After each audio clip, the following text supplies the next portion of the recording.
It is my pleasure to welcome you all this evening. We have been joined by alumni, colleagues, and friends from around the world this evening. We have international attendees tonight from Jamaica, United Kingdom, Canada, and more. We have partnered with the Greater Cleveland Dental Society to present this important topic, human trafficking in healthcare. This evening, you will learn exactly what human trafficking is and steps to take if you believe you encounter someone in your practice or in your life in this situation.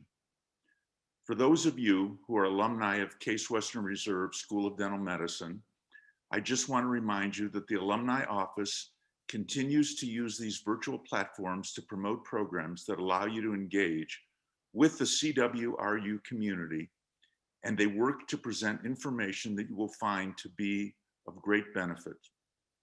Most of the continuing education programs presented in 2020 have been uploaded to the school website. So if you weren't able to participate, you can watch the programs at your leisure. Thank you for being a part of this evening's program. And with that, please allow me to welcome fellow alumnus and president of the Greater Cleveland Dental Society, Dr. Carrie Cunningham. Thank you so very much, Scott. I bring you greetings from the Greater Cleveland Dental Society, which serves as the local component society of the ADA Ohio Dental Association Tripartite. We are blessed to be located in Northeast Ohio and have the opportunity to partner in a host of projects with the Case Western Reserve University School of Dental Medicine. We have all adapted to different ways of learning and communicating during this pandemic. And it's wonderful to be able to present to you this virtual platform in which we will learn more about human trafficking in healthcare. Tonight's joint continuing education event is yet another way that the Case Western Reserve University and Greater Cleveland Dental Society come together to facilitate learning and enhance the profession via networking and the exchange of knowledge. I am grateful for my dental society, our leadership, our staff, the Greater Cleveland Dental Society membership as a whole, our partnership with the administration, dental students, faculty, and staff of Case Western Reserve University. This evening, I am pleased to introduce to you Dr. Truvella Reese, my colleague and presenter for tonight's program. Dr. Reese is a graduate of the University of Nevada, Las Vegas School of Dental Medicine. She taught there for about 5 years before deciding to go into private practice, where she owns 2 practices in Las Vegas. The core principles in which both of those practices were built are on ethical and affordable family dentistry. Dr. Reese was blessed to marry her high school sweetheart, and together they are raising 3 amazing children. When she's not providing dental care, she serves as a soccer mom, a volleyball mom, and has recently become a pageant mom. Out of all of her responsibilities, she enjoys being an unpaid rideshare mommy the most. While she's providing care to her patients and serving as transportation for her children to the host of their organizations and practices, she remains an active member in a host of professional and community organizations. To name a few, especially the one that has brought us here this evening, is that she is the volunteer and oral healthcare chair for the American Medical Women's Association, Physicians Against Trafficking Humans. She is also a speaker and advocate, as we will hear this evening. For the Refuge for Women, she serves as the Safe House volunteer. And this organization assists victims of human trafficking with obtaining employment and gaining life skills as they aim to become more independent. Many of us in the dental profession are familiar with Team Smiles, in which Dr. Reese participates for that as well. She partners with the Vegas Golden Knights, and other dental professionals to provide free dental care to underserved children. 13 years of service in the Doc to Be mentoring program, Dr. Reese helps to provide clinical exposure as well as career guidance to individuals who are interested in careers in healthcare. Vegas Smiles, going 7 years strong, Dr. Reese helps to provide pro bono dental health care to survivors of human trafficking. in addition to military veterans who are unable to meet the qualifications for VA services and other low-income individuals who are aiming to re-enter the workforce.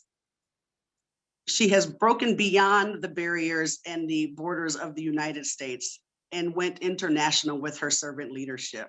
In 2019, she and 2 other women dental colleagues founded a Christian dental mission in Jamaica. Over the course of 1 week, they traveled to 3 cities and treated hundreds of patients. They were able to provide over $100,000 worth of free dental care.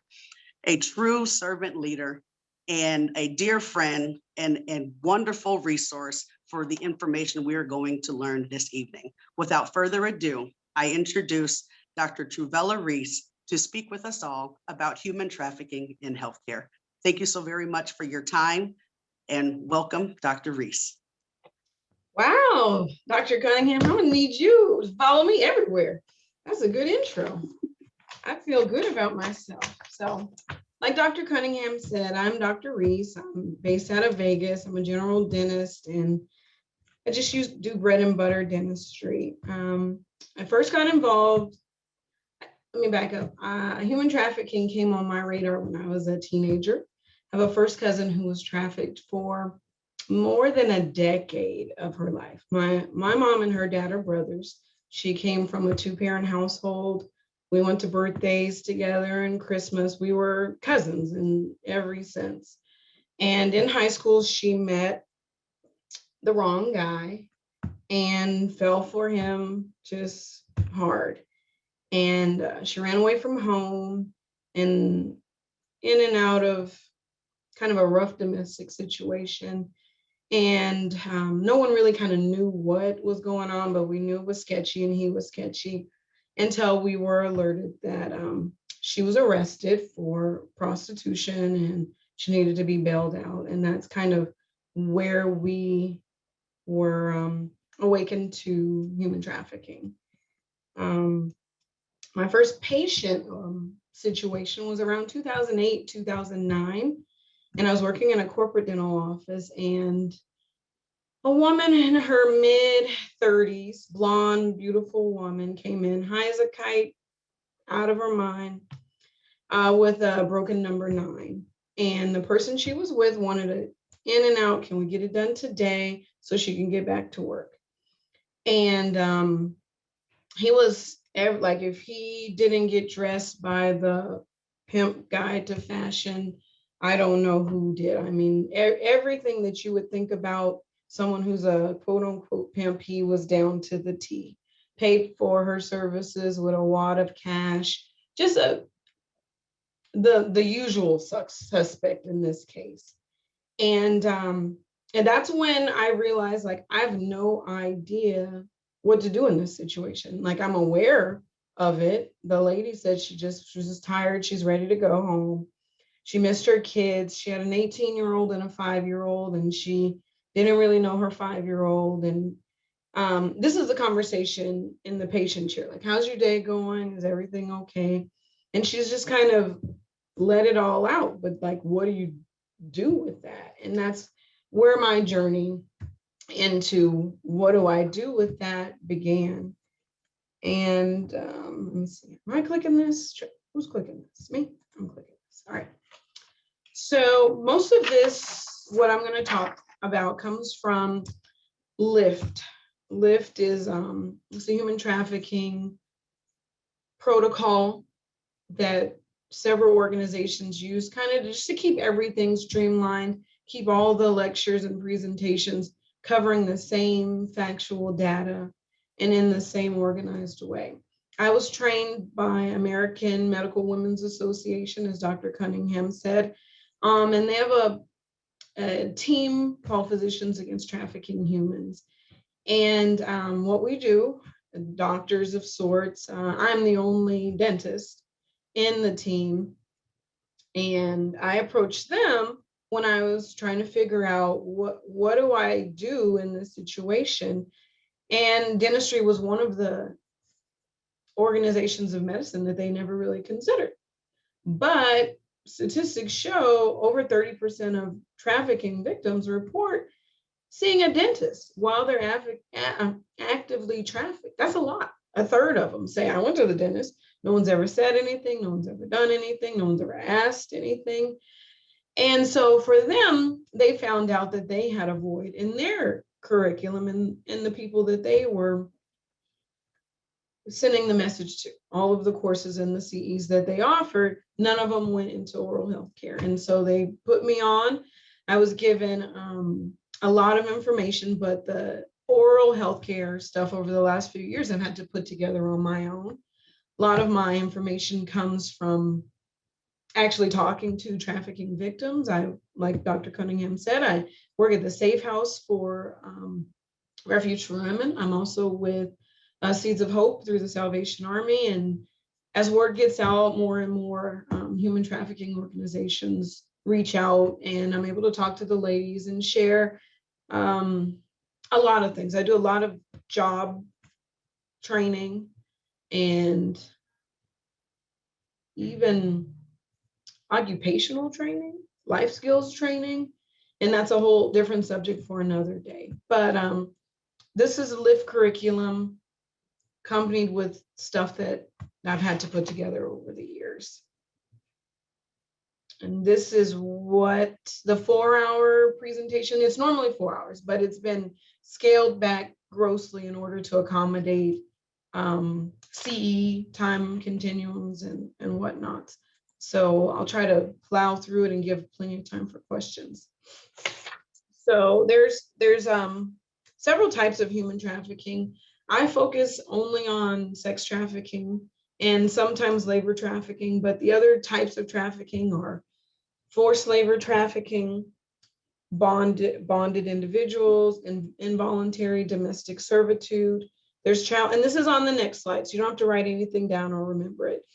Child soldiers, organ trafficking, forced marriage, sex trafficking. That's what all I'm going to concentrate on today. And all of the explanations of those different types of trafficking, it's on there. And if you have any questions, you can put it in the chat and I can talk about particular situations. But in Ohio, you guys don't really have organ trafficking or child soldier trafficking. So I try to stick with stuff that you may actually see in your dental office or your, I guess, dental office or offices. So any adult who is made to engage in commercial sex acts by means of force, fraud, or coercion, that's considered human trafficking. It's also human trafficking when it's done to a minor. And a minor under 18 has no ability to consent to paid sex. So it doesn't matter if they're 17, they're still a minor. You're a mandated reporter for those.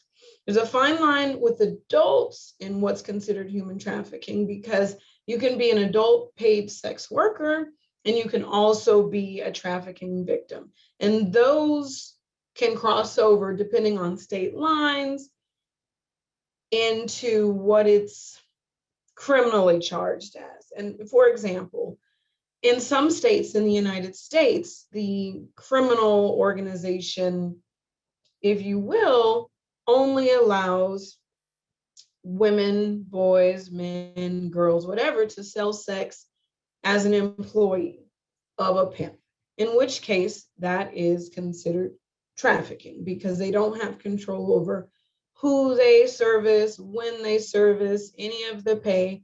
They're forced into those, whether it's through bodily harm or coercion or fraud, whatever the case may be.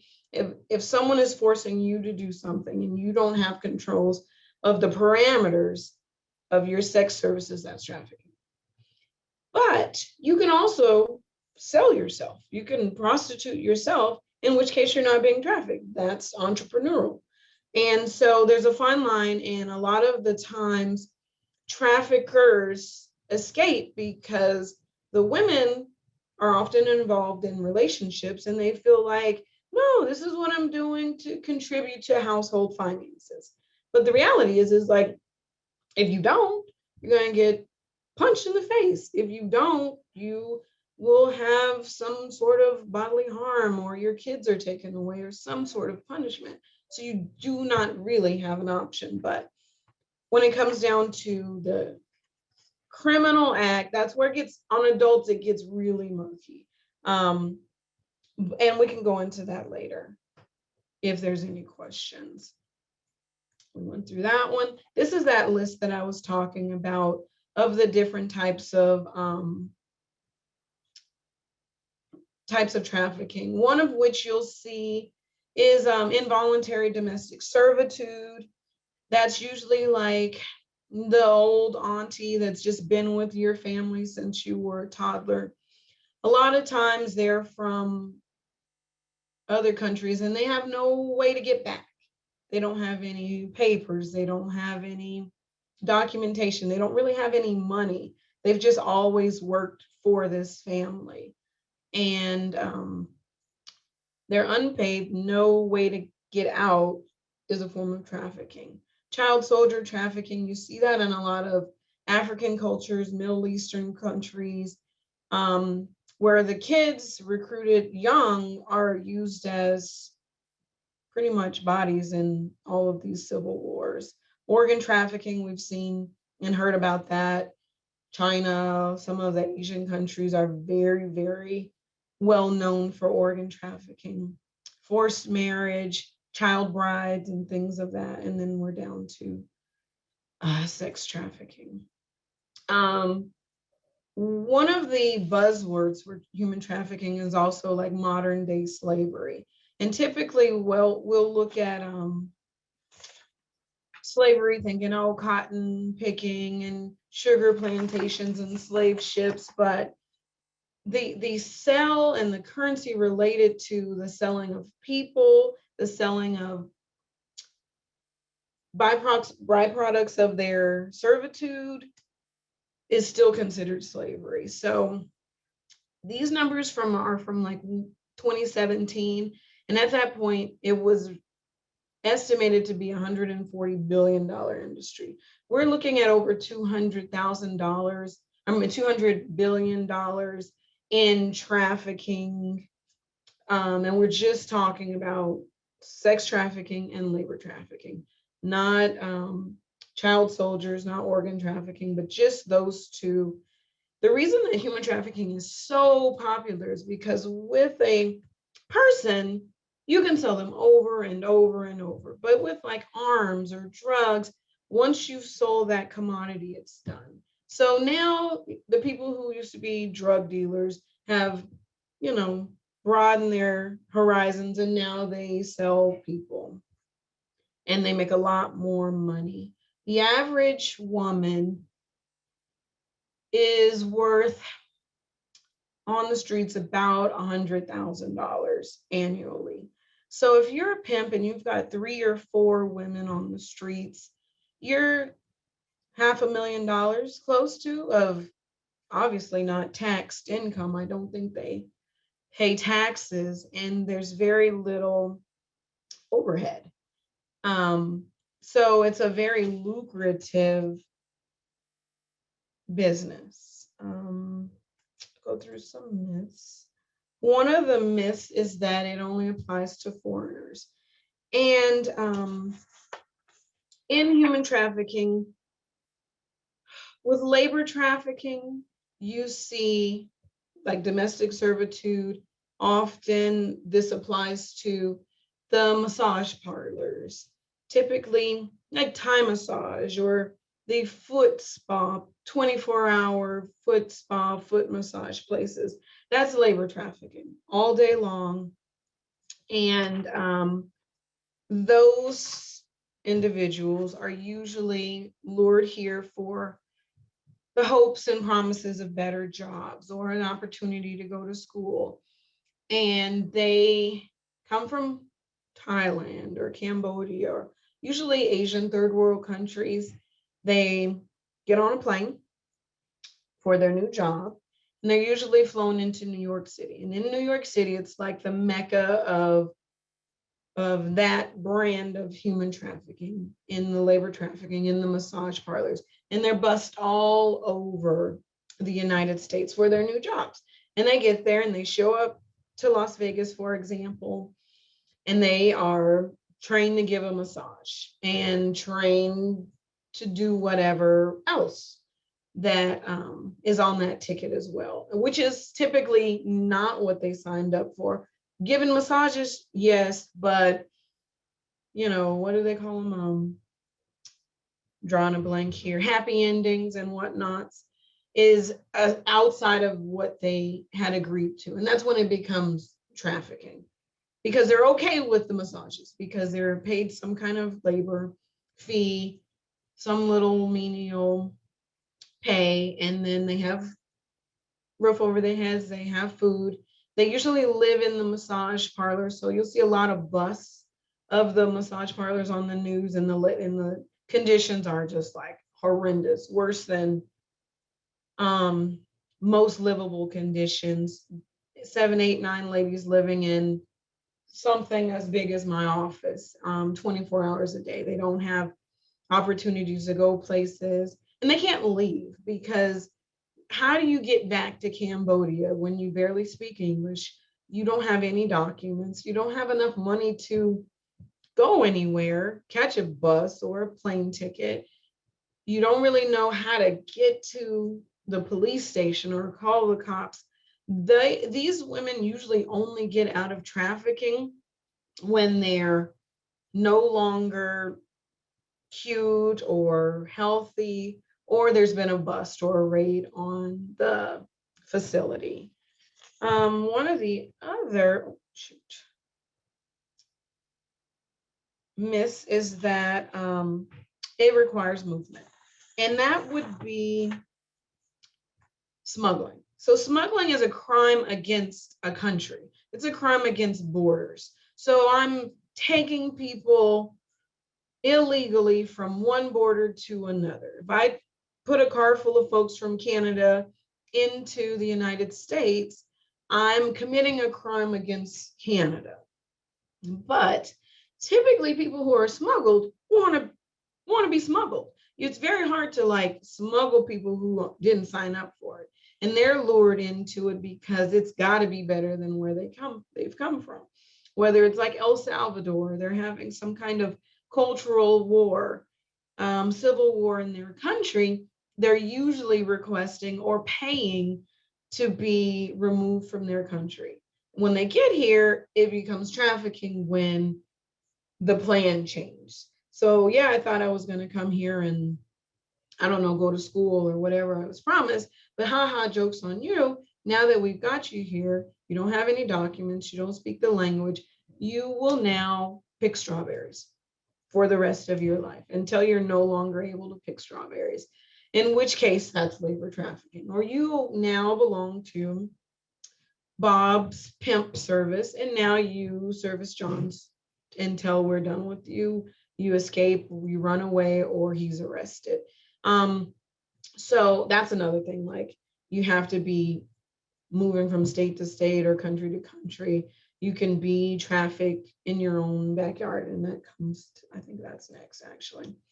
We'll skip that one. But one of the other myths that are related to is that, like they don't want to be in the situation, so they'll call the cops and they'll help themselves get out of trafficking. They will run away or something like that. But a lot of times there's relational baggage with the pimp or with the madam, because sometimes they're the boyfriend, or in some cases they're the husband too, or they have children with the pimp, or we'll just call them pimps.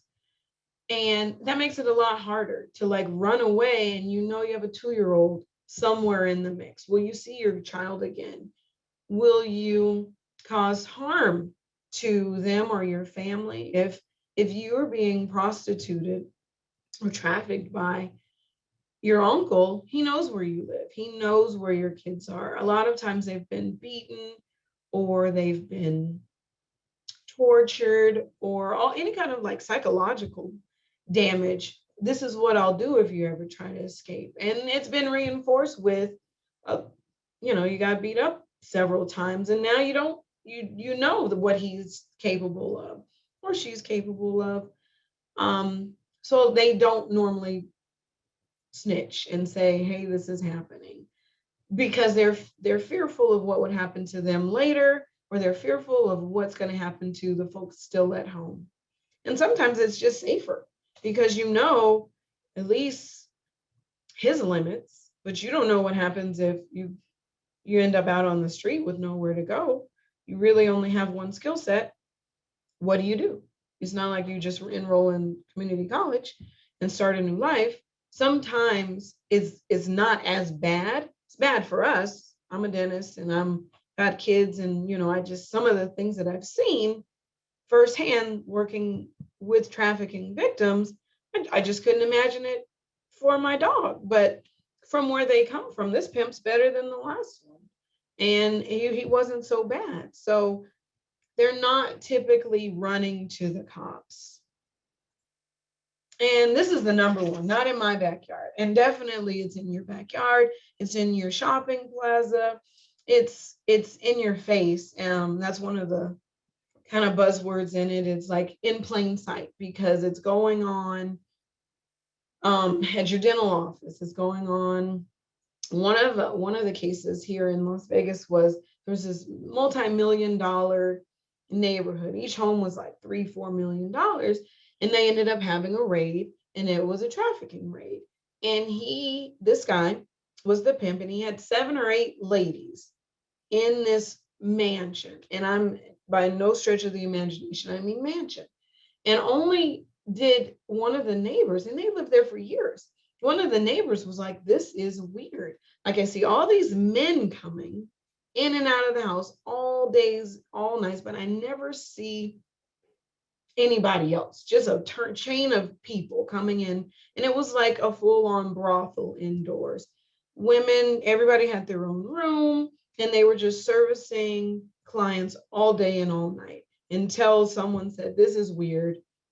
They did a bust, and now there's evidence of human trafficking in like Beverly Hills or just think of whatever the most affluent area in Ohio is, and it's going on there. If you've ever had anybody come to your office to sell you magazines or to your home, 90% of those are labor trafficked. They come and they look dirty and shabby, and you're like, the magazine is the oldest magazine you ever see. You've ever seen this magazine's raggedy, and do you want to buy a subscription? And of course you don't want to give them your name and credit card number, so you give them $5-10 to go away or a donation, and that money goes to the trafficker. And typically these are young male immigrants from Eastern European countries, or maybe like Hispanic countries, South America, but they're always usually young, 12, 13, and they usually look shabby, and it's just a really questionable, no, I don't want to buy any magazines. What, like anybody even buys magazines any day. But those are 2 examples. Of course, the massage parlors that we talked about, of where it's like in front of your face. These are some of the situational and behavioral indicators of human trafficking that you'll see in your office. I'm trying to go a little faster just to make time for questions, but one of the things is the patient shows up, they don't have any documentation, they don't have a driver's license, or if they do, I have to get it from my uncle. They're not able to really talk at liberty about what's going on. They're just short yes, no answers. Or you see a black eye, or you see a busted lip, things like that. And that's usually what brings them in, is facial trauma or ulcers, things like that that don't go away, cold sores. Can you do anything about signs of STDs? And also restricted or monitored communications. Like they'll look back at what they can answer. They're sitting in your chair, you're talking to them, but they'll look at the lady who brought her, like, can I answer that question? And that's when you kind of get the prickles in your back, your arm hairs stand up, because it's weird.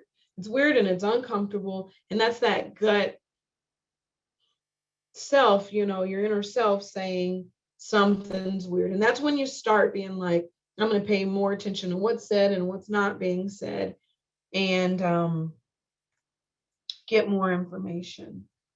Some of these situational signs of human trafficking are like in your neighborhood, or one example was this realtor. He was doing a tour of a house that was for sale, and there were cameras in all the rooms. In all of the bathrooms, there were cameras, just everywhere, oddly. Like, why would you need a camera, 2, 3 cameras in a bathroom, in all the bedrooms, things like that? And they did a little research, and they found out that this home had been used for trafficking. I don't really know the end of the story, but those are kind of red flags of something fishy's going on.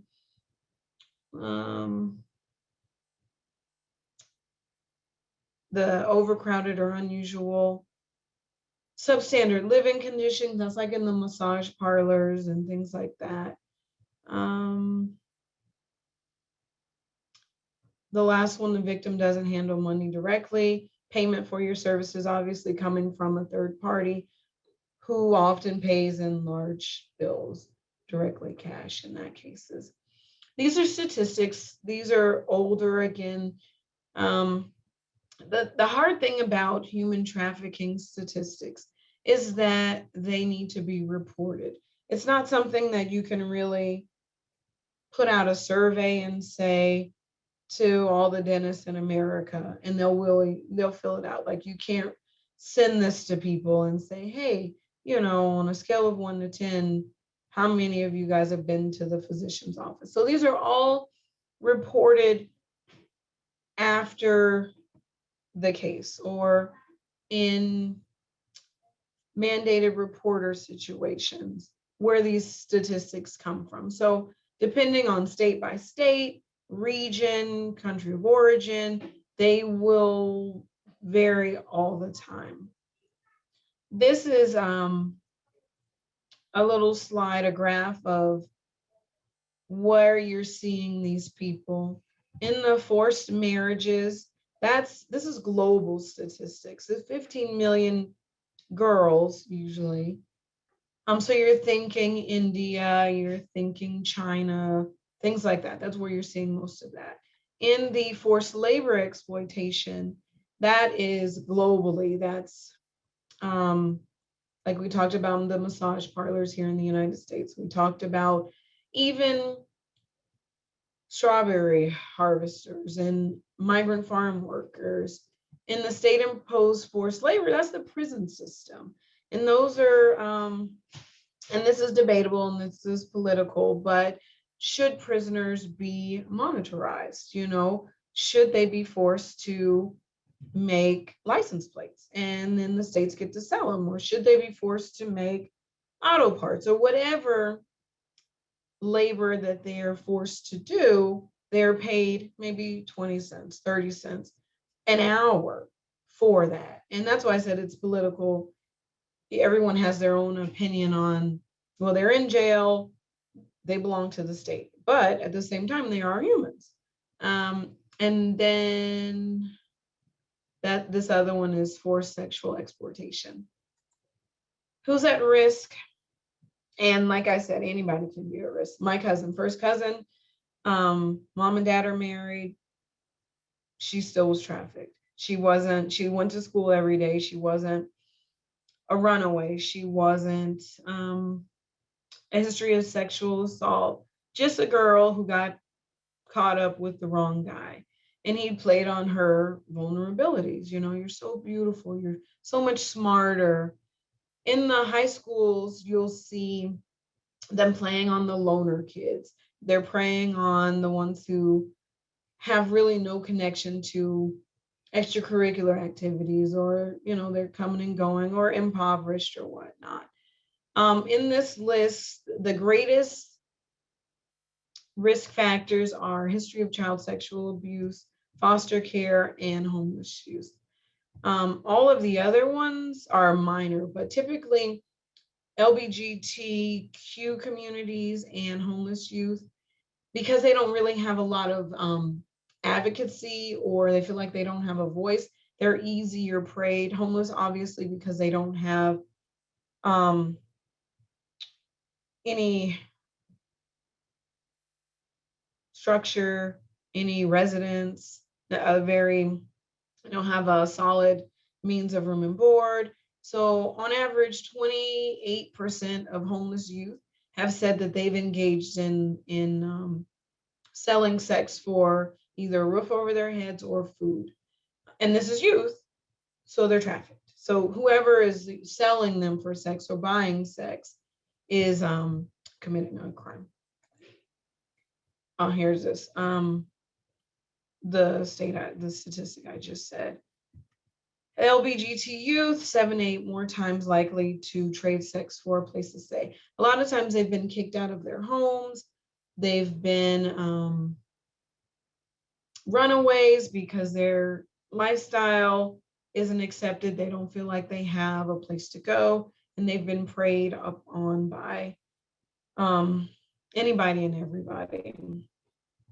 I have a situation where one of the girls that I worked with at the safe house, she would pretend to be homeless and stay in shelters and stay in like the Salvation Army and things of that nature. And she was a recruiter for a human trafficking ring.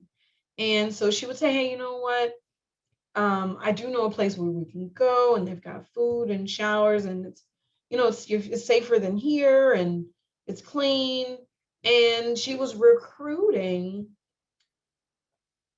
victims into human trafficking. And once they went to her friend's house, that was kind of the end of it.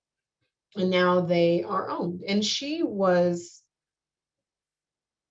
I guess you would say, that was her raise from being trafficked. She was promoted into a recruiter. So now she's not out on the street. She's not beaten. She's not starved. She's not tortured. But now she recruits kids into this. And so she's got all kinds of trauma that we're working through her on. But there are people out there that are preying in these vulnerable populations. And unfortunately, it's easy. The boys and the men, I keep saying women, women, women, because those are the most reported. But there's they estimate 15 to 25% of trafficking victims are boys and men. And they lure young boys in there through video games. And I'll tell you a story about a young boy who was playing in one of these games where you play with people from outside on the internet, and you're like talking to people and you can communicate in rooms and whatnot. And so he was invited to a private party that's going to be local. This is a true story. Know the kid. He's in one of my cyber crimes talks, and he was invited to this party, and it's invitation only, so don't talk to anybody. And they kind of groomed him by finding out when he was home. Yeah, you're always on at the same time. He's like, oh, I get out of school at 3:30. Well, your mom and dad lets you just jump on video games? Well, my mom works for Caesar Entertainment and she's never home, and whatever. And so now they have all this information. Hey, Richie, you want to come to this? And it's invitation only, don't tell anybody. Here's the address. And he goes over, and it's a different kind of party. And Richie's been gang raped, and they videotaped it, and now they're like, we'll put this out here and we'll show your friends that this is what you like and this is what you like to do if you don't meet me back at this place. And of course, he's not going to tell his mom because he's not supposed to be there. He's not going to tell his friends because they're going to be like, ew, you're gross, you're nasty, whatever. And so he's shamed and he's scared and he doesn't know what to do.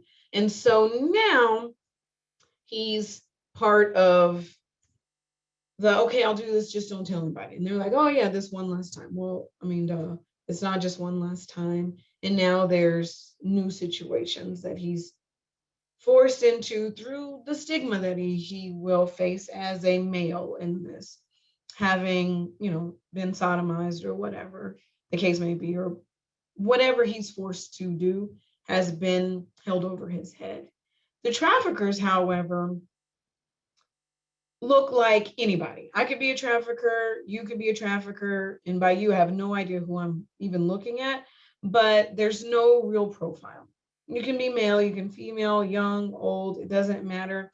All of these different categories of people have been arrested for traffickers. Like the lady who was working at the homeless shelter, she was trafficked by gang members. She was in this Native American gang and they started to exploit her. They sold her to a bigger gang, and the bigger gang used her and used her and used her until she was promoted to a recruiter. Intimate partners, I've had women whose husbands have sold them into trafficking, working at brothels, excuse me, and the money goes to the husband. So she's doing all the work in the brothel, can't get away because they're usually in the middle of nowhere, 40, 50 miles from the next exit or the next gas station. And you can't leave with anything. So either you walk down the street naked, no shoes, no money, no license or whatnot, or you stay until you work off your debt. But however, you're paying for room and board out of your labor. You're paying for your clothes. You're paying for your makeup. You're paying for all of these things. So you never get out of owing them. And that was her husband, for example. The buyers are typically a type. Usually they're middle-aged white males. It can be all ethnicities, but I mean, over 70% of the Johns look like John. Here's the list. They're usually in a relationship, married, in partnerships that don't allow kinkier things. And by kinkier, your wife doesn't let you have sex with 8-year-olds. I mean, how rude. Or she doesn't allow anal or whatever, so they buy them. And that's the market. The market is, we've got this money, we've got means, we can be discreet. And that's who's really keeping this industry afloat. And that's not to say that they're all middle-aged white males, but that's just how it's reported. From arrest records to who the ladies and men and kids say bought them. This is who they describe them as. So these are the statistics on it. Usually college educated, in a relationship, and they're frequent buyers, at least once a month. So it's a pattern. They're recruited, bus stops, online, social media, schools, malls. There's always like these acting. Are you interested in being a model or an actress? Or in the newspaper, we're recruiting models or actresses, and you show up for the job and it's a little bit more risque than you imagined. Or, instead of, or you're modeling lingerie, but, just pull it down a little bit, or those kinds of things. One of my victims was recruited on social media. She was a foster care young woman, 15 years old, and her mom was an alcoholic, so she was removed from the home, placed in foster care, and she didn't want to be there. She was just angry at the world, and she met some people online on Facebook, actually. And she was just, oh God, I hate these people. They have all these rules and they want me to do this. And then they're like, well, just come live with me. Come live with me. And this is a friend of a friend, someone she's never really met, but just interacted with on social media. And the friend of the friend sent her a ticket to come to Texas. She catches a flight to Texas. She lies about her age. She gets on the plane, and the friend's like, oh, my dad's going to pick you up because I can't make it, whatever. The dad comes, picks her up. She comes to the house, and there's no other 15-year-old girl. There's a grown woman and a man, and she's now his new girlfriend. And long story short, she is part of a trafficking ring. She has been groomed as the girlfriend, and once a month goes in, now you've got to, you're eating all of the food, I got your nails done, all of these kinds of things. She has no way where to go. She's not going back. She doesn't even have a way to get back to wherever she, I thought, well, where is she from? Like Tennessee or something like that. No way to get back, nowhere to go. Nobody's looking for her really, because now she's just a runaway, which is very, very common in the foster care systems. Well, she gets arrested maybe 2.5 years in from trying to rob one of the Johns at gunpoint. She gets arrested in this sting, and they're not really concerned with her. She's 17 now.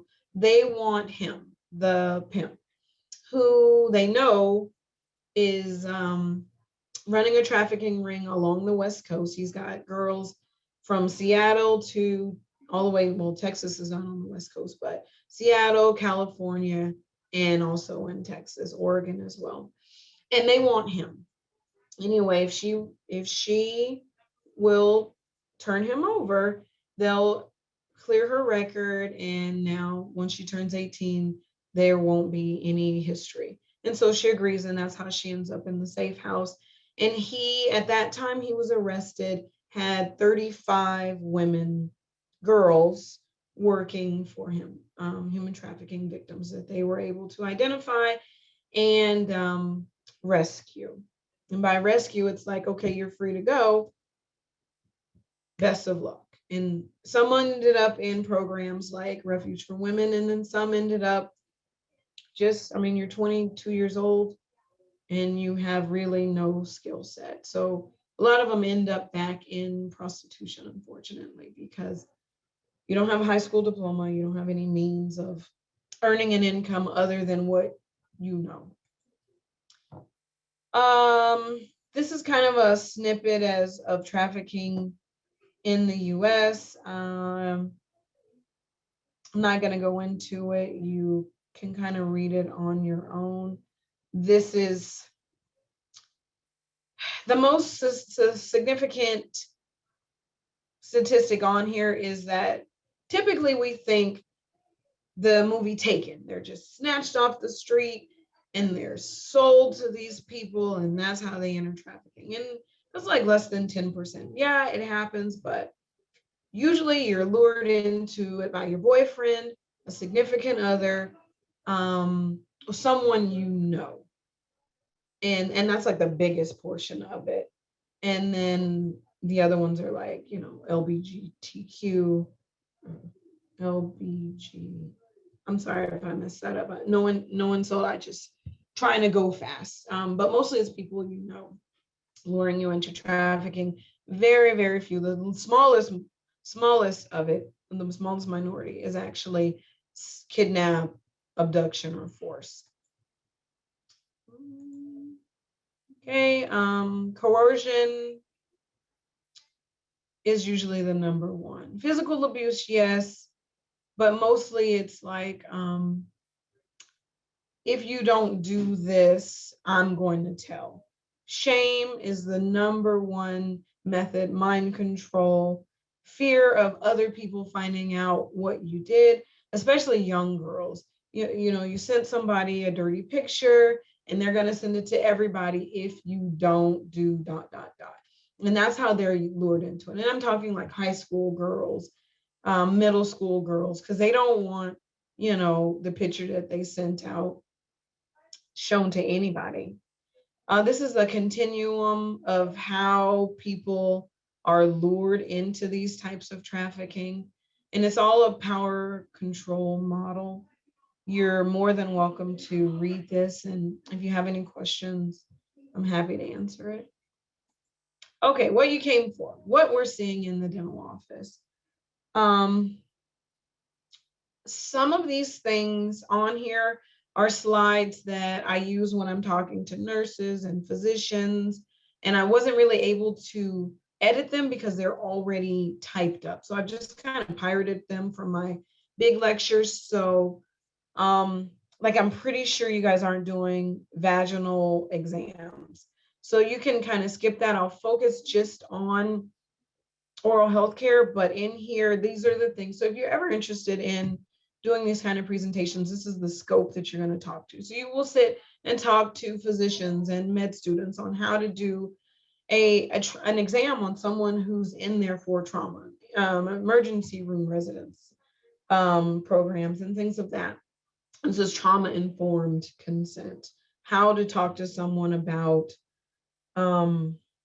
getting through physical examinations and how to do it. So we're going to talk about facial trauma, oral manifestations of STDs, trauma from oral sex, gross decay, and the like. In the dental office, you're going to see someone, for example, they're not dressed for the weather. So Ohio gets really, really cold. And, but she has on like a mini skirt and a tank top, no bra. And you're like, that's not how you're supposed to dress in 20-degree weather. You're right, but that's how you're supposed to dress when you're at work, if you're being trafficked. They're not in school in the middle of the day. They're kind of freaked out. They're abnormally nervous. There's like, I'm afraid of the dentist, but then there's just like, I'm just generally like, I don't know what's going on. I'm scared that this is going to be more than I bargained for. Maybe I've been threatened. Maybe they look too well dressed for your area. You know, they have Balenciaga shoes on, or handbags, or some type of jewelry that's more expensive for their age or their socioeconomic class as you look at them. And typically that's kind of the lure in a more expensive. These are like escorts and things like that, and which is still also trafficking. You'll see multiple cell phones, a lot of fidgeting, a lot of texting back and forth. This for me has been like the most common, where they're being recorded or they're on Zoom the whole time, or because whomever is watching is making sure they don't say too much. And so the whole procedure is you're going to have to try to figure out how to turn the call off, how to get them isolated from whoever's recording or whoever's recording them or whomever's texting them, so that you have just even a smidgen of a chance of helping them. So the patient comes in, they're in here with, it looks like their grandma, let's say their grandma. And you're like, hi, who did you bring here today? And they're like, because they didn't anticipate that. So if they don't off the top, oh, this is my brother, my dad, my grandma, or whatever, if you stumble upon who brought you, that's another red flag. The goal is to get the person you suspect of trafficking away from the person you expect of being the trafficker. And so how to do that in dental is, hey, Heather, we're going to have to do an exam today. We always do the exam, take the x-rays, and then we'll bring your grandma back in and we can talk about the results. But so we're going to do just a couple x-rays. Doc will come in, take your probing depths, the hygienist will be here. So it'll be about 5 to 8 minutes, and then we'll bring you back, grandma. Okay, is that fun? And, but you don't ask the patient, does he or she want that person to leave? Just let them know, start to finish, this is office protocol. This is standard policies and procedures. We do this on every patient. Grandma, wait in the lobby. We're going to come get you in just a few minutes. It'll be super quick. So they're already distrusting because they're fearful. They don't know what's going to happen out there. And your approach is going to be, you're a victim. And you want to let them know, this is your office, or you're the doctor, or whatever. I'm the boss here, and not whomever's in the lobby. And in those 3 to 5 minutes, you got to earn their trust. You don't want to be judgmental at all and be like, I know what you do, or I think, X, Y, Z. You want to have a humanistic approach, empathy for this person, saying, Heather, I think there's something more going on. Are you safe at home? Do you feel like, is there any reason that you would feel unsafe or you in a precarious situation. And I think on another slide, I may have some of the questions.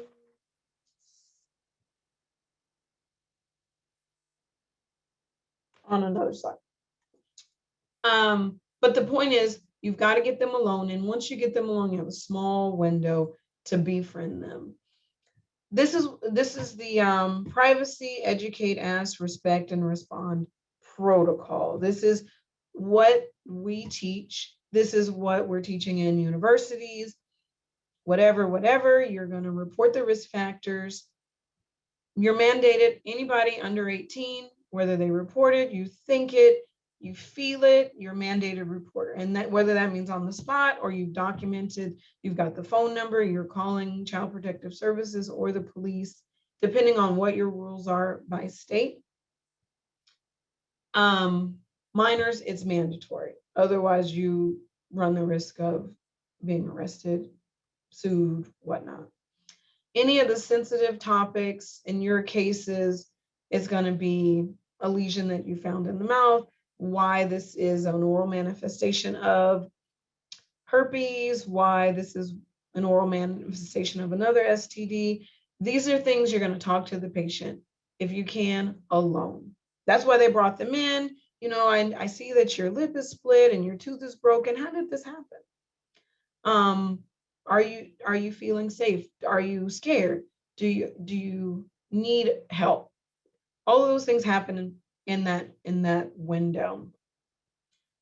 Let me see what else. Let them know the limits. So if you say, if you tell me this, I'm required to do that.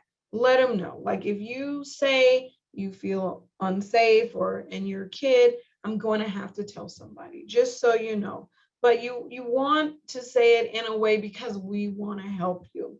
You want the patient to feel in control at all times because they've already been forced to do stuff against their will or against their wants in their daily life. You want to empower them to say, you know, yes, I do feel unsafe and I do want some help and I do want you to call someone or do want you to give me a number where I can talk to someone. And when I have an opportunity, like now is not a good time because maybe she has a baby at home. Like if she gets called off to a shelter and he goes to jail, who's going to help the baby and how's she going to get it? And those are the kind of things where you may jeopardize things. So you want to find out what level of intervention, if any, do they want? And they may say no.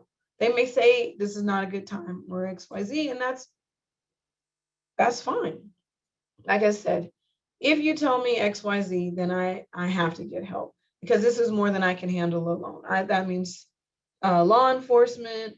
It means child protective services. It may mean calling a shelter or an advocacy group. And you need to know. And I have some contacts for Ohio, and I'll have to tell you them because I wasn't able to edit these slides. On this slide, it talks about educational opportunities. And like for me, when I have encountered this, and there's been 2 times where since the first lady where I was like, I need to say this. And I say, you know, I educate all my patients about like domestic violence because it's so common in our society and has a big impact, blah, blah, blah. Here's a brochure. And there's all kinds of brochures you can download from Physicians Against Trafficking Humans. There's Ohio trafficking organizations. You can download them. There's pamphlets. I use this card system. I should have pulled it out. They are from the government, and this is a human trafficking. I don't know if you guys can see that. It's the blue campaign. There's the website. It's got all this information, and you can break off pieces of it just like that. He or she can slip it in their bra, slip it in their purse, in their shoe, and it has all of the information like nationwide of how to get help at a later date. Got a little out of order. These are open-ended questions that you can ask to get more information. When that, you get that gut information and that gut feeling and you feel like something's weird, these are open-ended questions to gather more information. The number one being, have you been forced to have sex for money, food, shelter, or other needs? Like that's a really good question to start with. If you only have a short window, where do you sleep? Oh, shoot. Let them know you're here. Let them know that you're over 18. There's nothing that you can do. This is your choice. These are the resources. Again, the Blue campaign has a ton nationwide for people who are not in Ohio. And what you don't want to do is give them a whole pamphlet on human trafficking that says, I think I'm being trafficked. Here's a binder of resources. Something small, discreet. Have them remember the human trafficking hotline. Have them repeat it. Have them put it in their phone under, X-ray, Dr. Reese, dentist, or whatever, and respect their wishes.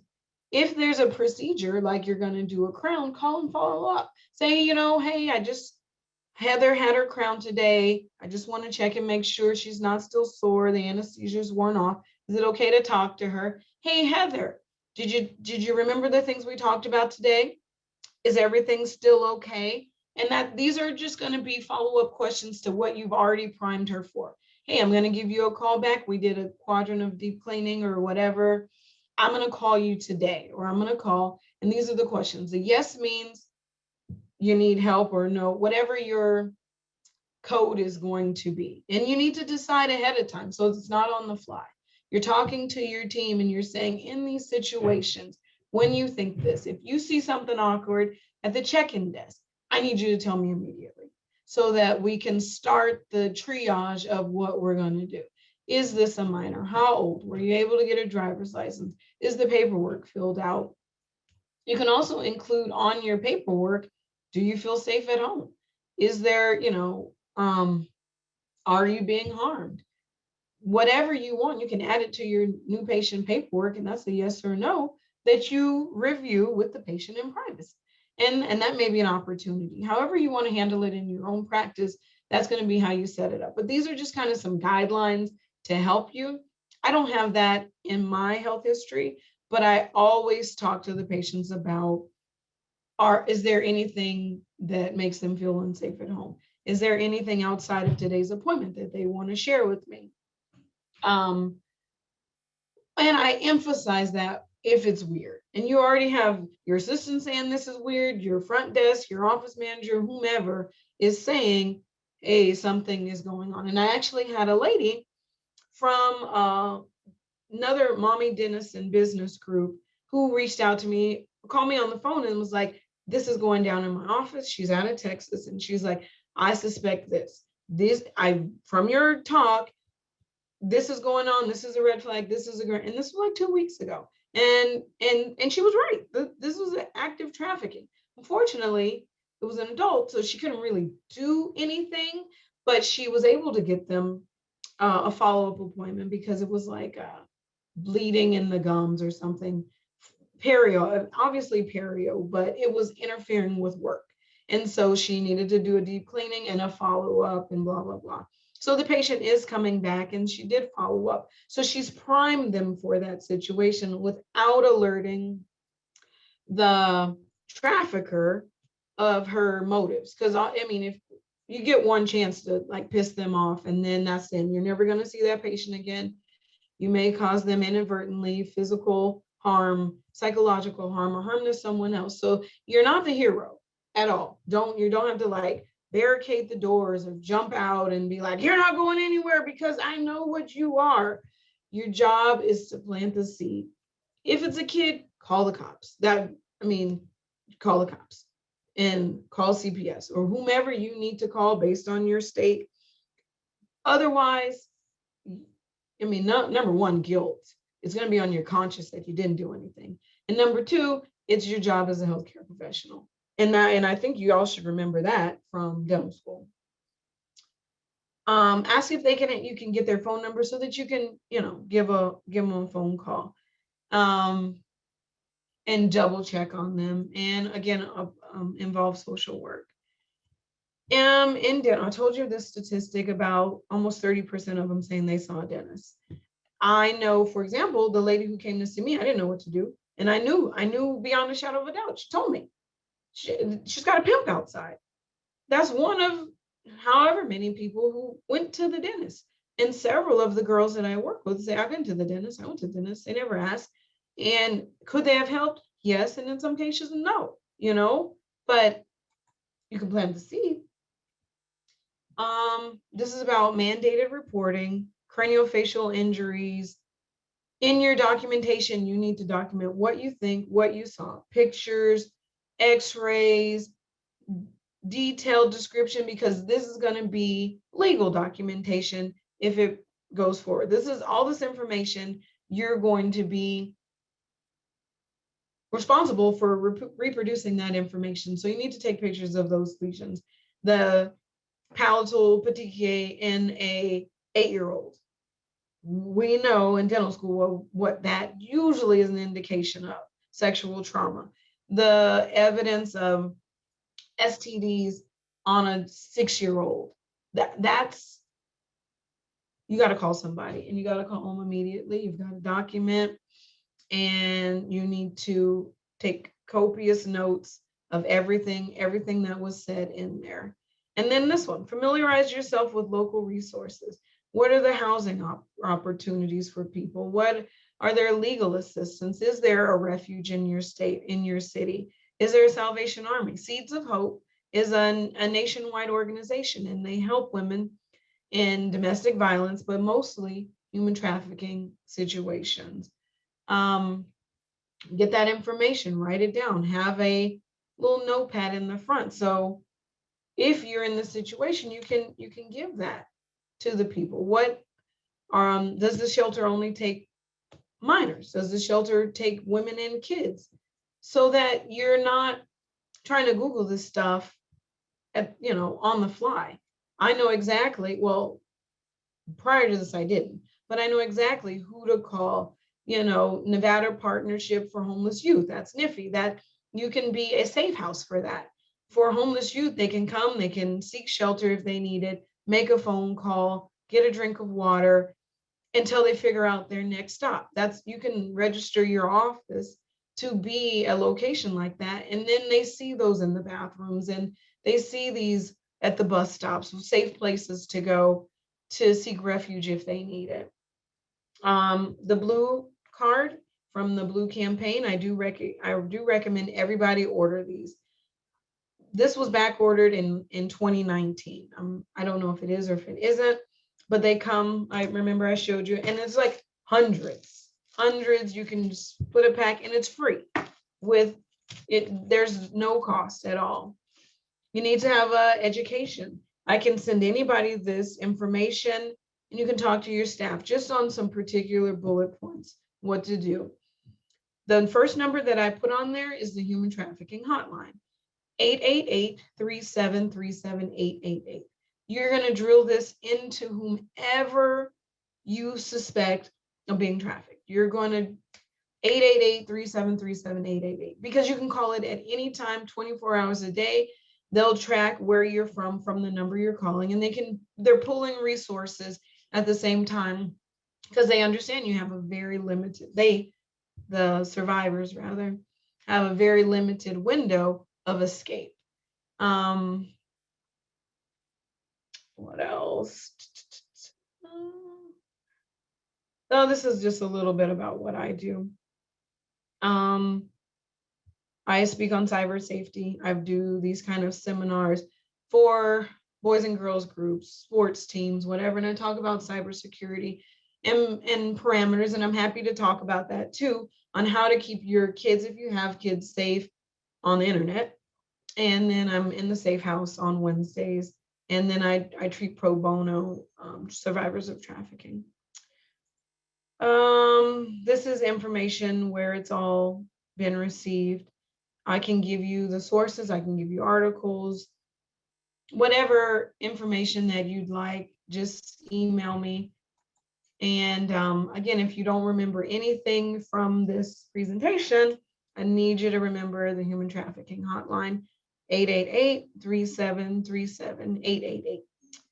And that's it for me on the presentation. Thank you for having me. I'm happy to answer any questions that y'all may have. Okay, well, thank you so much, Dr. Reese, for bringing all of this invaluable information. Please continue to add questions to the Q&A. I am going to go over some of them that we were sent even before the seminar, and then there were a few that have already been placed in chat, and we'll make sure that we get to those as well. One of the things was interesting was, is there evidence that this is happening in Cleveland, Ohio? Oh man, yes. Cleveland, Ohio is a big city. You guys have major sports teams. Anytime the Browns play, it's human trafficking day. Anytime what team did LeBron pay for? The Cavs? The Cavaliers. Sorry, clearly I'm not a sports person. Anytime those people play, there's after the game, before the game, they're looking to party. They came from Detroit, I don't know, to have a good time. And so on these occasions, that's where the rates of human trafficking arise. Labor trafficking, just go look up 24-hour foot spa, because you can, it's there. I mean, who needs a foot massage at 2 a.m.? Nobody has feet that bad. You know what I mean? Like, that's true. So true. And so one of the things that when we saw this question that we looked up was, in our county, in Cuyahoga, the county that Cleveland is in, reported 34 victims of human trafficking were recovered in 2017, 45 were recovered in 2018, and 52 were recovered in 2019. And we don't have the stats yet for 2020, but just to kind of keep us humble, yes, obviously it is definitely here, because these are just numbers that are of recoveries. And like Dr. Reese said, these are so many. reported, recovered.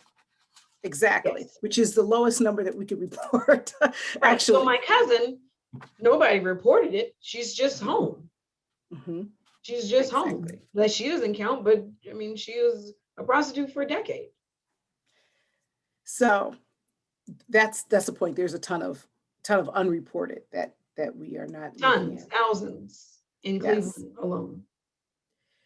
One of the questions that was received prior was, do you believe that there are signs of human trafficking in African-American patients that often go ignored because of stereotypes or prejudices or just bias in general?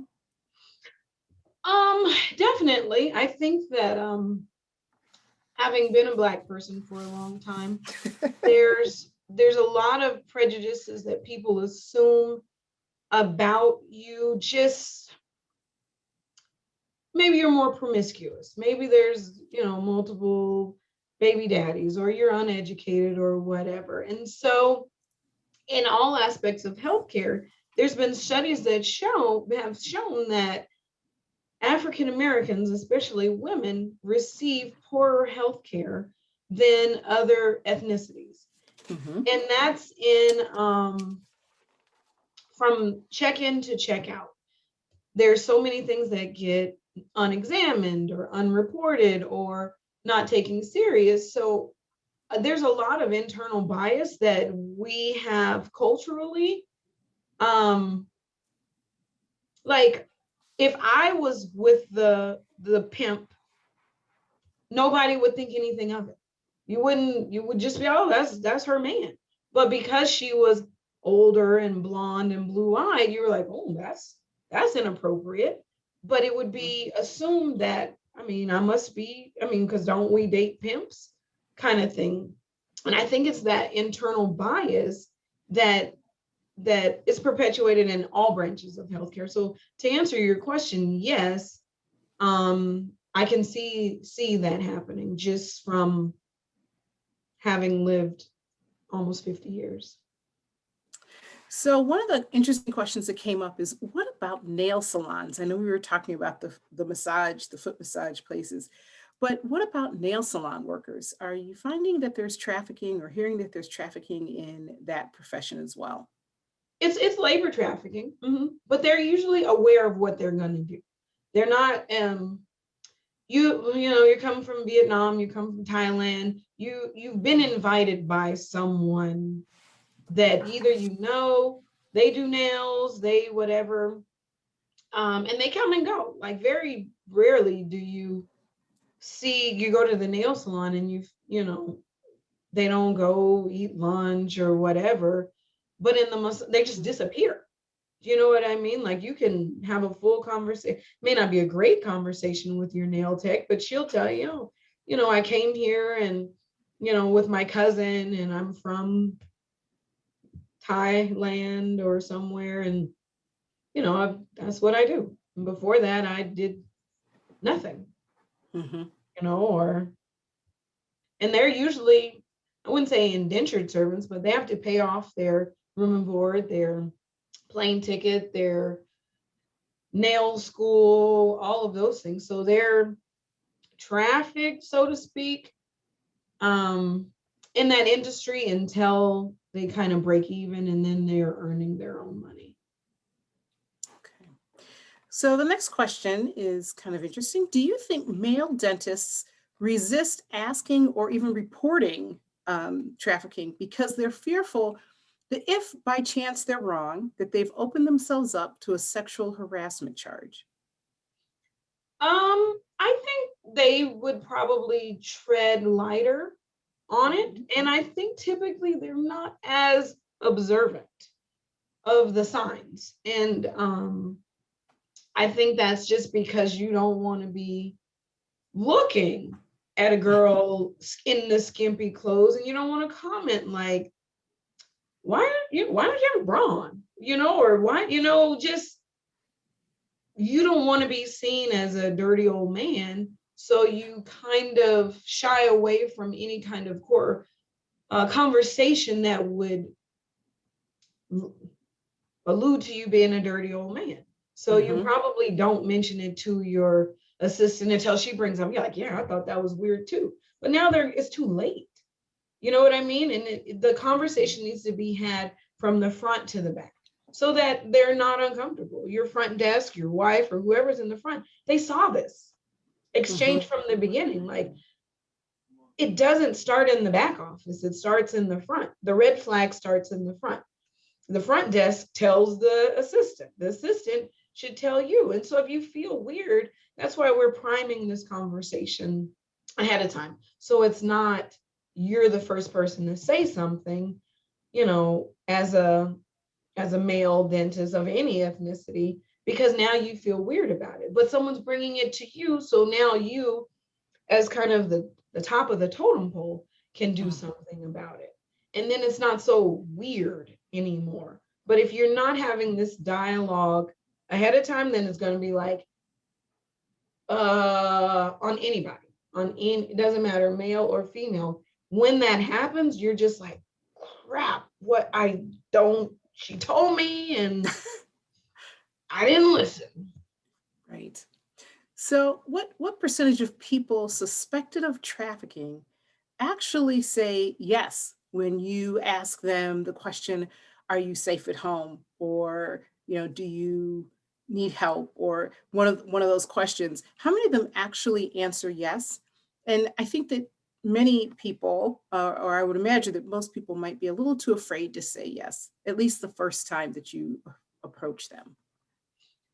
Well, you don't jump out and say, are you safe at home? Because you've already warmed them up. You already warmed them up with the same chit-chatty kind of stuff that we do to warm up any patient. You know, I would never be like, hey, Dr. Williams, do you feel safe at home? Like, that's just weird. Do you know what I Right. mean? But you're like, hey, good morning, and blah, blah, blah. But you already suspect this. So you're just segueing into that, number one. And number two, you only get these statistics once it's reported. So we only have 28% of the people who say they went to a dentist, 30% or whatever. And of those 20 to 30%, we really have to field, did anyone ever ask you? You know, what did you say? And that's where that's my homework, honestly. That's the information and the statistics that my role in this organization is getting those, talking to the organizations and talking to hospital groups and nursing teams and finding out that information so I can give those statistics, but it's all self-reported. That's the problem. There's not a trafficking survey that you give to all people, all survivors, that say 10 pages of fill this out. You know, there's all this trauma that they've dealt with. And you're like, but hey, did your dentist ask you this? Like, there's like minute that we don't necessarily have statistics for it. And a lot of it is because nobody's talking about it and no one's doing anything about it. But like, if once, like the lady from Texas, she's got one. Right.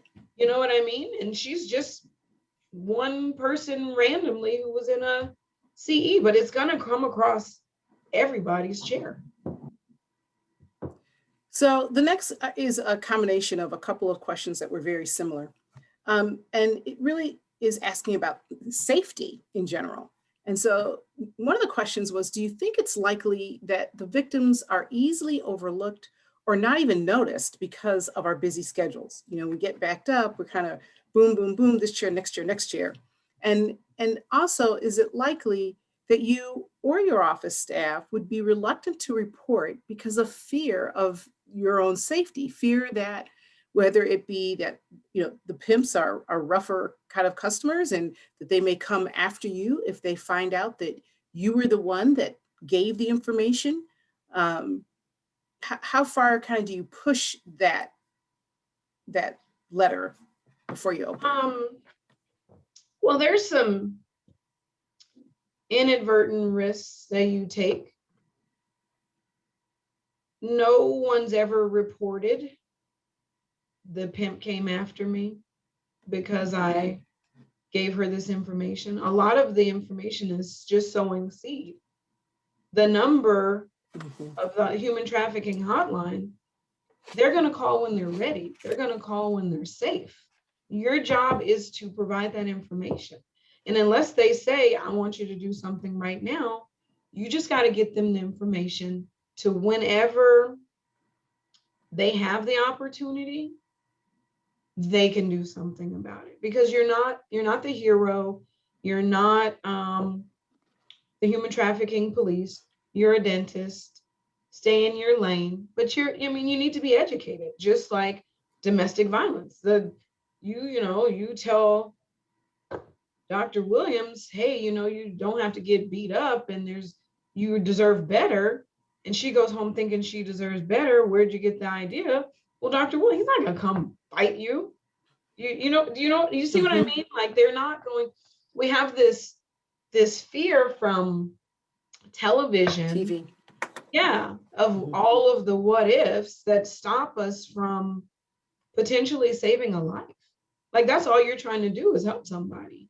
But we're so worried about retribution or some kind of retaliation that's never been reported by any of the team of doctors that I work with. And they do this on a regular. I mean, like the crew that my Physicians Against Trafficking Human group, they're doing ER exams, they're doing pelvic exams and things like that on a daily.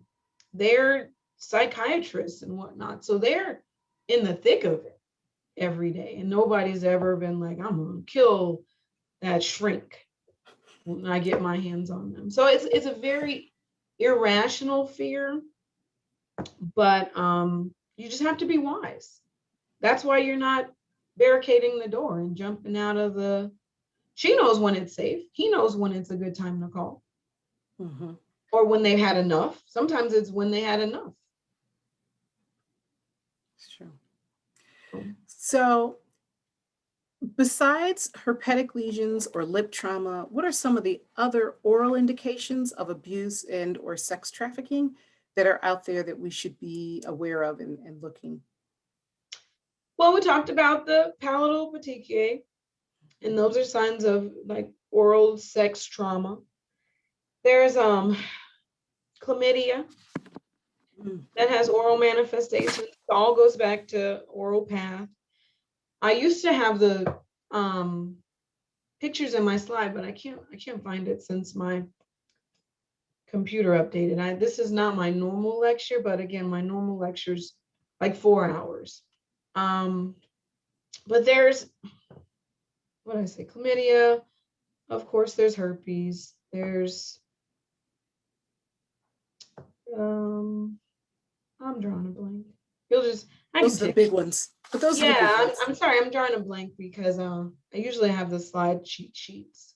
It's okay. So there's just a few more questions. Okay. One is, are there any universal codes or phrases for a patient to use that would indicate that they are actually a victim of human trafficking? No, there's no code red or anything like that. Right. A lot of them don't realize that that's what this is. A lot of them don't realize that they're just in a really crappy situation. So instead of trying to get that feedback from the patient, it's in your systems that you establish with your team. That's where the code is going to come in, where your front invest is like, hey, we've got a blue campaign, and you're like, oh snap, I know what that means, or this is what I think it is, and that kind of springs you into action. And I hate role play and things like that, but a lot of times that's really the best way to drill what we're going to do if this happens. And like, I pray that it doesn't happen, but it has, and it's happened. I mean, with a minor, and I've had to call CPS, and we've had to like do it real life. This is when I worked in corporate dentistry, and you're gonna probably get a bad Yelp review on that. So just be prepared that somebody's gonna be like, man, I went to that dental office and went to jail, kind of scenario. But they're the bad guys. Like, they've been to jail before. This is not anything new. You didn't cause this on them. Their own behaviors, trafficking individuals, caused them to go to jail, not you trying to help a kid or a woman in their situation. So, okay, what are the top 3 physical identifying signs of a human trafficking victim that you have seen actually in the dental practice setting? Definitely the tattoos. I don't think I got to talk about that. I might slip that one. But tattoos, traffickers are like the dumbest people sometimes. So you'll have a beautiful young girl, think private school teenager, and she's got a tattoo on her forearm that says like Tim's bitch. Like, she normally it would be like flowers or some kind of like arrow with a heart or something, but it's like vulgar and ugly, and you look like it doesn't match. So that's like one sign, like branding or tattoos that are, because that's how they communicate on the street with each other. That, oh, that's one of Tim's girls, or Tim's not. If he was smarter, he would be like, oh, all of this rose is mine. But they do, like, they're every last one that I've seen, and this isn't necessarily in the dental office, but just kind of working with trafficking victims, every last tattoo was just like vulgar, inappropriate for that type of individual, oddly placed, like on their neck or in somewhere where it's visible so that it signifies ownership, but it wouldn't have been something a normal person in their right mind would ever put. So there's one with the in lip tattoos and things like that because they're branding. This is my property. The other one is always facial trauma. They bring them in because the lady in Texas, they had bleeding from the gums. So nobody's gonna want oral from this girl, and she's got like puffy gums and bleeding. And so she was bad for business. Like the lady who my first, I don't even know her name, I'm sorry, but she had a broken number 9 from a trauma, from getting smacked around, but it looks bad, it's broken. It's like class 3 fracture. And he's like, this, I can't, nobody's buying her because she was a beautiful woman. He's like, I need this fixed. So facial trauma, tattoos, and then I would say the mouth lesions, cold sores and things like that, that bring people in. They're like, I need you to fix this because it's always bad for business. It's not, I just want her to have her teeth cleaned because it's been 6 months. That's not Right. people we're dealing with. Right. So what is the best way to find reconstructive dentists who might be willing to work with survivors who just can't pay? I mean, because they're survivors, obviously. What suggestion Oh, you do would it you have? yourself. You do it yourself. You don't look to pass the buck. You are a clinical dentist. If you work for a corporation, you have probably some limitations on what you can provide. But I just do it for free. I asked around a couple labs, hey, can I send you this crown? And this is what I do. And you can market it however you want, but will you, give me a couple partials every month or whatever, and I'll send you all my business, or I'll, promote you however I can. And so the lab now, before I just ate the cost, to be honest with you, for years and years and years, I just paid for it. Until one day we did a human trafficking day, and it was just, the volume was just going to be like thousands of dollars of lab bills, plus I'm paying my staff, plus we're closed for the day. And I was like, I need some help. And so there's grants out there that'll pay for healthcare services, and you just have to apply. There's like in Nevada, we have Nevada Grant Watch, and it goes through every grant that's funded in the state of Nevada. So I'm sure there's a Ohio Grant Watch, and it talks through all. You can search by industry, you can search by career specialty, you can search whatever. They have grants for, like, you teach, I don't know, ceramics for low income, whatever. I mean, some abstract oddball grants, and there's plenty for like advocacy groups. Like I said, I work with a lab now, but I just do it for free. I put them in my schedule like regular people. I treat them like regular people. They, so maybe I have to do a couple more crowns to break even for what we've done. But, for me, this is my give back. This is my pro bono. So I don't have cousins and aunts and stuff asking me to do stuff free because they already know, oh, she does all of the trafficking victims.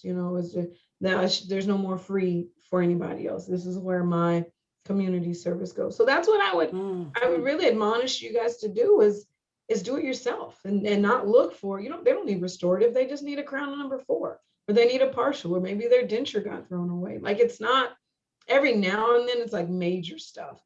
But remember, these ladies are on the street making money. So unless they're like bottom of the barrel, like crackhead, dirty sores, and they're servicing like bottom of the barrel Johns, they're not needing much. They just need a perio.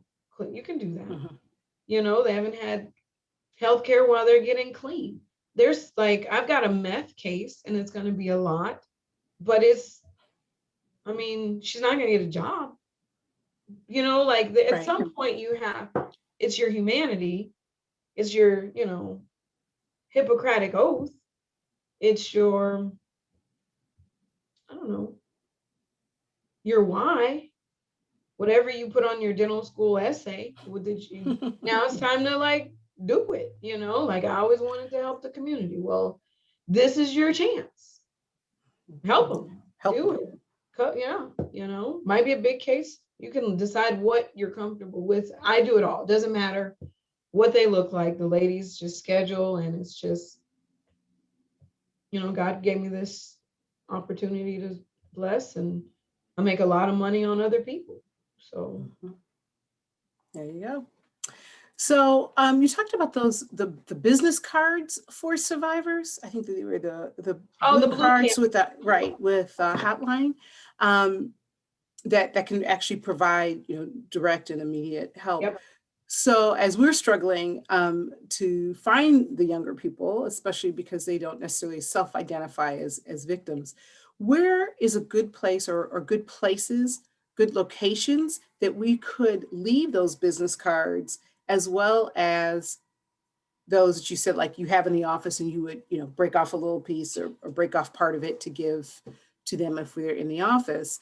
But where is there other places that we could potentially? Yeah, one is like a homeless shelter is a good place.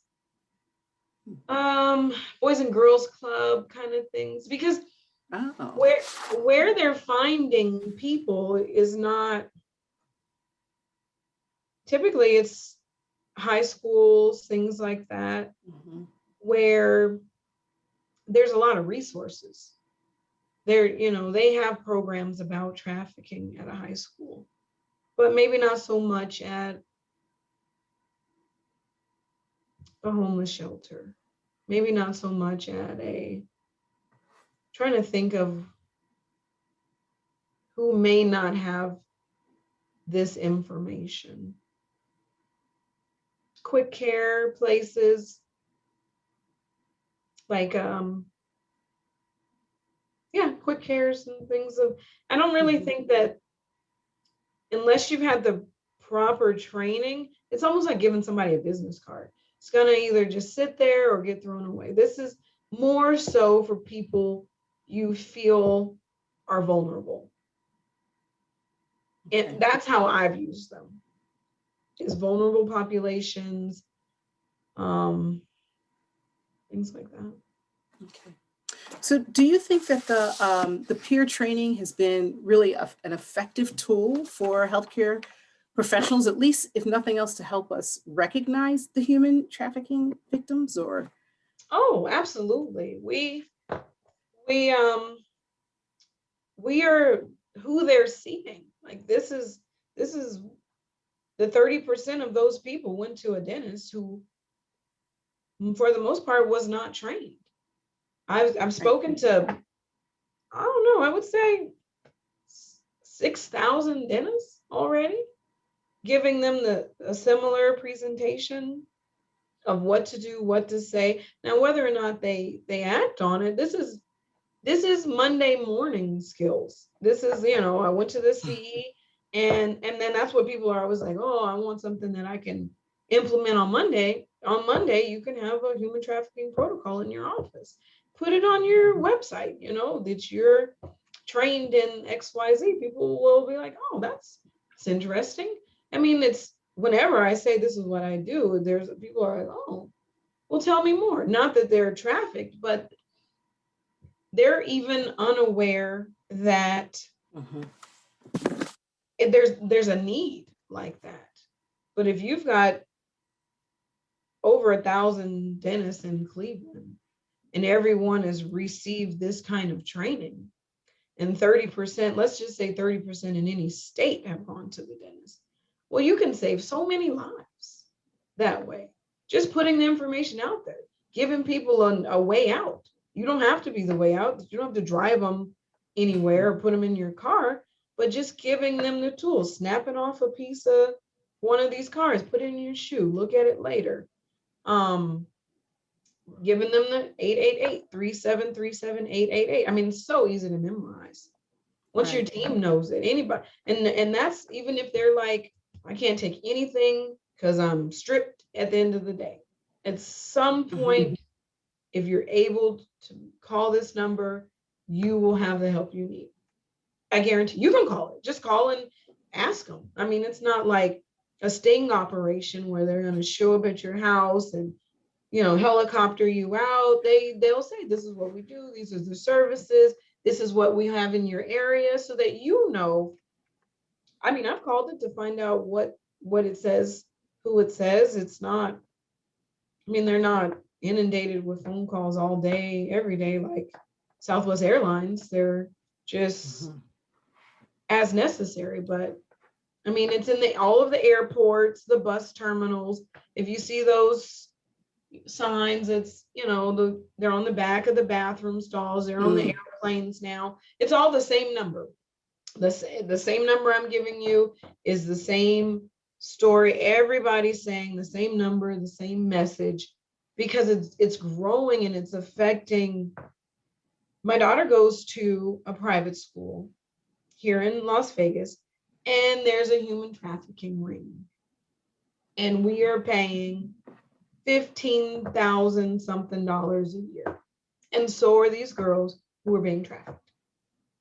Their parents are. So, I mean, it's not just the underserved, and of course, they're the biggest populations affected, homeless and I'm sorry, I'm going to butcher that. And I no offense to anybody who falls under that acronym, but they're, you know, in the ranks of who's not highest affected, and because they feel isolated and alone. But it's still the gamers, the little boys who are on games all day. I mean, this is stuff like parenting that you need to go and talk to your kids about. Not necessarily, it may never affect you in your dental office, but if you're a parent and your kid plays any of these games where you can communicate and they have headsets on or whatever, they're talking to people and people are talking to them. And there's whole organizations of dirty old men and dirty young men looking to get your 10-year-old boy alone. And that's just the truth of it. Yep. Sad but true. Yeah. So one of our students is on, and they said, thank you for your work and for your talk tonight. But they're interested in what can a student do right now in maybe ways in research, or just maybe they're in the clinic, whatever, but ways that they can think about of ending human sex trafficking with the lack of reporting and the lack of data. Well, one thing would be an article in your journal. ASDA, SNDA, whatever. SNDA, all those, the Hispanic, yep. You can write an article. I mean, I can give you any stat you're looking for, apparently, except how many people, like, what was the question you asked me? We got you. Yes to that question. Don't worry, we got you. But and they can join Physicians Against Trafficking Humans. They can help me make my job a lot easier. I've hours and hours and hours of research to pour through, and I've got 3 children. I'm married. I've got a practice. And you heard my bio. I'm just saving the world.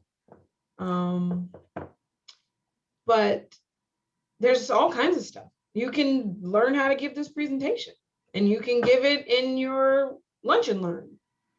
There's tons of ways to get involved.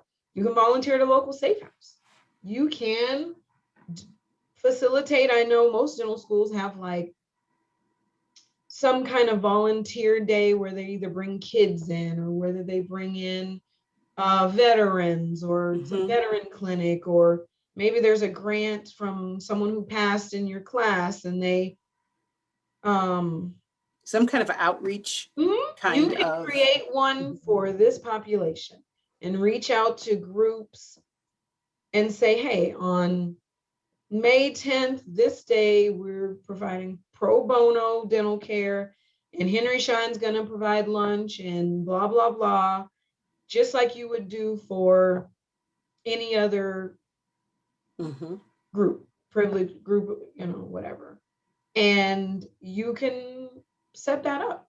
I mean, it's not, you don't have to be a doctor to do it. I mean, license, yeah, you can't do it from home, but you can work with your school. I'm sure your school would love to be in the paper for their community outreach, their inventive and creative ways to target the fastest growing criminal group out there. And a group that's not typically targeted Mm-mm. by Nobody the wants to dental talk about it. skills. Right. No, not at Right. all. So, It's not and it's scary. Like once you get in the nitty gritty of what's going on, I mean, I have stories that haunt me of stuff that these girls are, but then I have these amazing stories imagine. of people who've been able to recover and they're survivors and they're, the one girl, Heather, she's like, I want to be a dental assistant. I'm like, Heather, you will never pass a background check. You are Right. unemployable. But let's go through your skill sets. Let's see what you're good at.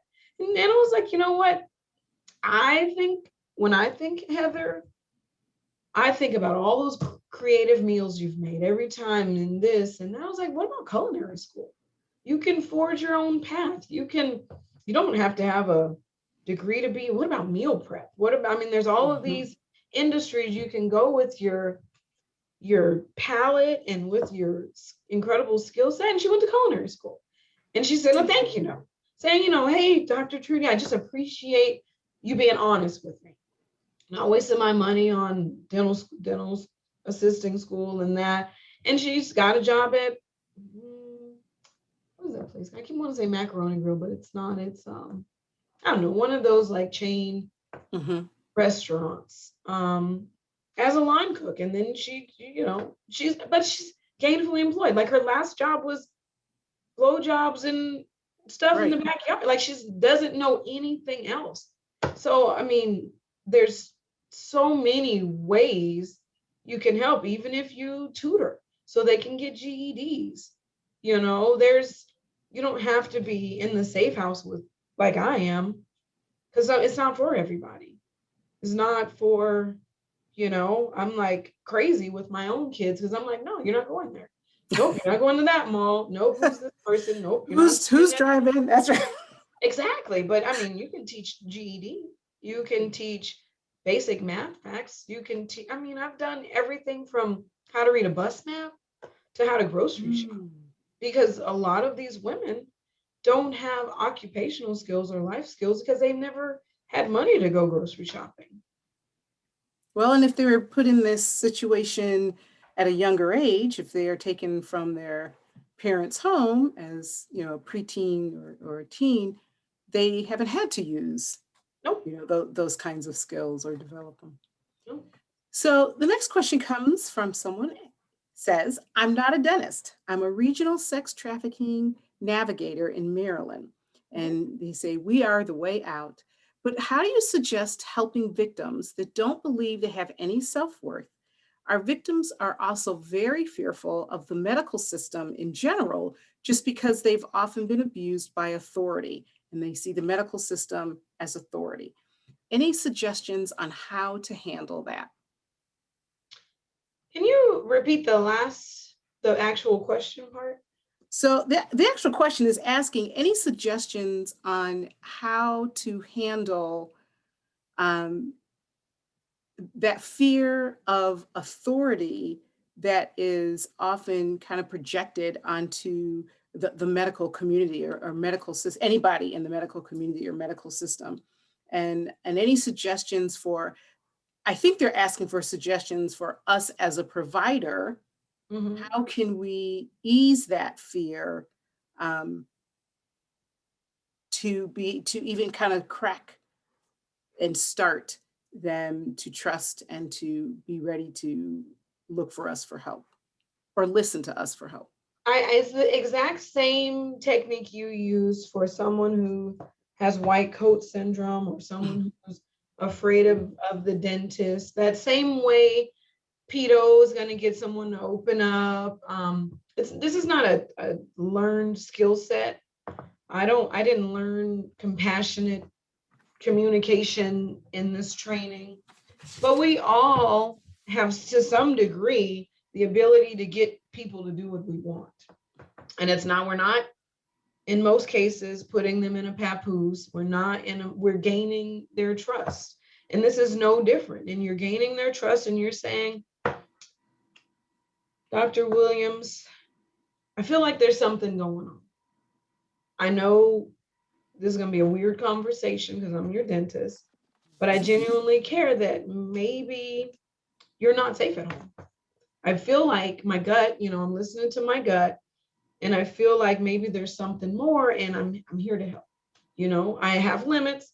If you are like, nope, go kick rocks, I'm fine, whatever, I'll respect that. But if there's any help that you need, I will go to the ends of the earth to make sure that you are safe, to make sure you're getting the right health care that you need, to make sure that, you don't have any more broken teeth or whatever. Mm-hmm. I mean, I'm a spiritual person. I'm a God-fearing person. So I really believe that for me, I pray every day that the Lord uses me and gives me the words when I don't have them. And, then I'm a vessel.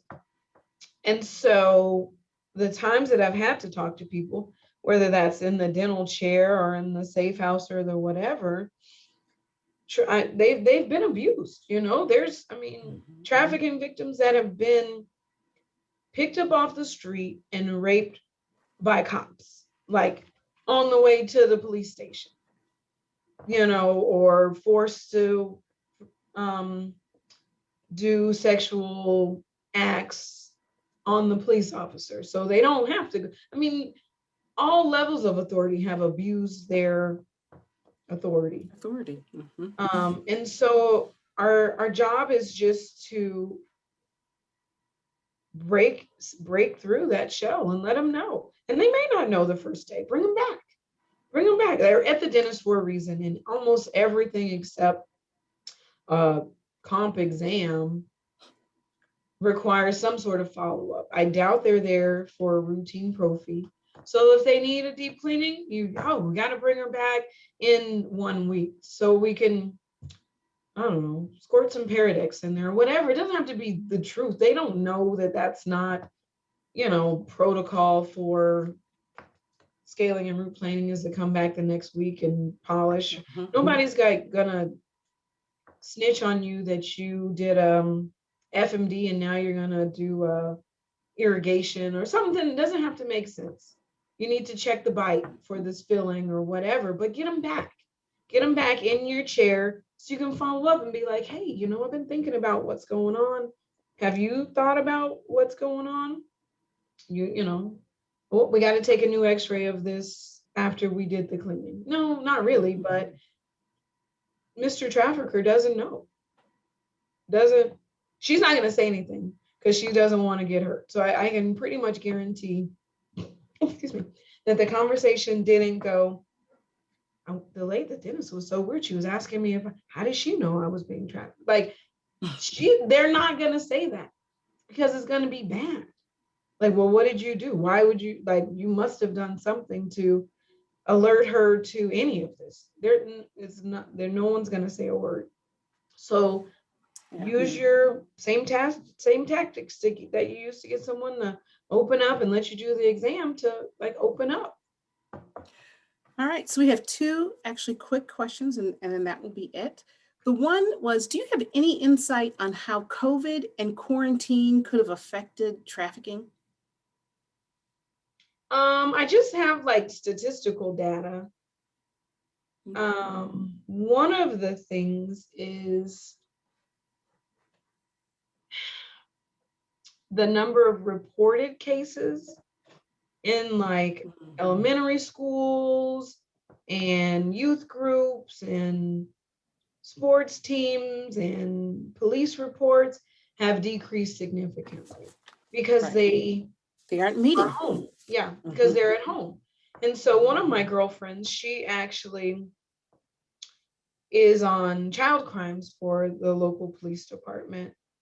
She's like, while I would have 5 calls a day, So there's some days where nope, I don't have any cases to look into. She's like, my caseload used to be 100 cases and now we're at 20 because the kids aren't telling what's going on at home because they're not at school to tell. Nobody's able to notice that you got a split lip or you got a black eye. Because when you don't go to school, normally it's truancy and somebody comes to look for you. And so there's people who are calling and saying, hey, we haven't seen Kristen in 5 days. I'm going to send somebody to the house, which nobody wants if she's not in school. So at least they're there getting a meal. They're there able to talk to someone. They're able to talk to the counselor or whatever the case may be. But now, because of COVID, they're just victims. Unchecked. Yeah. Very unchecked. So I hope that answers the case. I mean, you're going to be able to find a prostitute wherever they are. That hasn't decreased. They're not. COVID doesn't change that, does Right. it? They're not really concerned with wearing masks and hand sanitizer in that industry. But the studies show that the demand is increasing because now you're at home and you're stressed and your wife's there and your kids are there. So people are seeking out more women. And now, I used to be able to have the night out with the guys, but now there's no night out with the guys. And now there are all of these restrictions. Correct. Mhm. Correct. So I'm combining a couple of questions so we can wrap up. And so I've had a couple of people just appreciate the candor that you bought this evening for us. And they want to thank you personally. And I'm hearing the wheels turning in their mind already. Gift cards, cash. I can give you my cash app. Well, they've asked for your contact information again. Oh. So, is there a way that we can you can share get your contact info? For sure. Great.